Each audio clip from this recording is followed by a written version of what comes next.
আজ আমি বানাবো শীতের সন্ধ্যায় গরম গরম পকোড়া। উপকরণগুলো: বাঁধাকপি কুচি, পেঁয়াজ কুচি, বেসন, কাঁচা মটরশুঁটি, আদা রসুনের পেস্ট, কাঁচা লঙ্কা, কালো জিরে, লবণ, হলুদ। একে একে উপকরণগুলো মেশাতে হবে ভালোভাবে। পেঁয়াজ,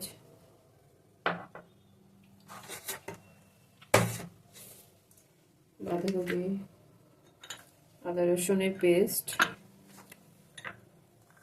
মটরশুঁটি, কালো জিরে, কাঁচা লঙ্কা, পরিমাণ মতো লবণ,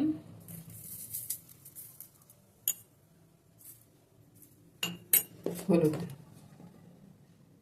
এবার এটা ভালোভাবে মিশিয়ে নিতে হবে।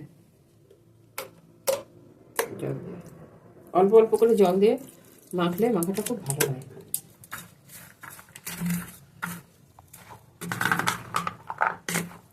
তাদের জন্য ওপর থেকে একটুখানি ছাড়িয়ে দিচ্ছি বেকিং সোডা আর কর্নফ্লাওয়ার।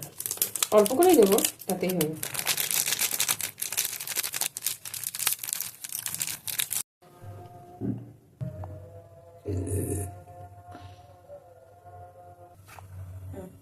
তেল গরম হয়ে গেছে, এবার আমি একে একে পকোড়াগুলো ভেজে নেব। এবার ছড়িয়ে দিলে পাতলা পাতলা করলে মুচমুচে হয়ে গেল।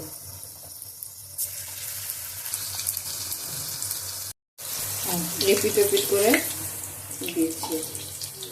এপিটটা হয়ে গেছে, দেখুন কেমন লাল লাল মতো হয়ে গেছে। এবার ওপিটটা লাল লাল করে নিতে রেডি হয়ে যাবে।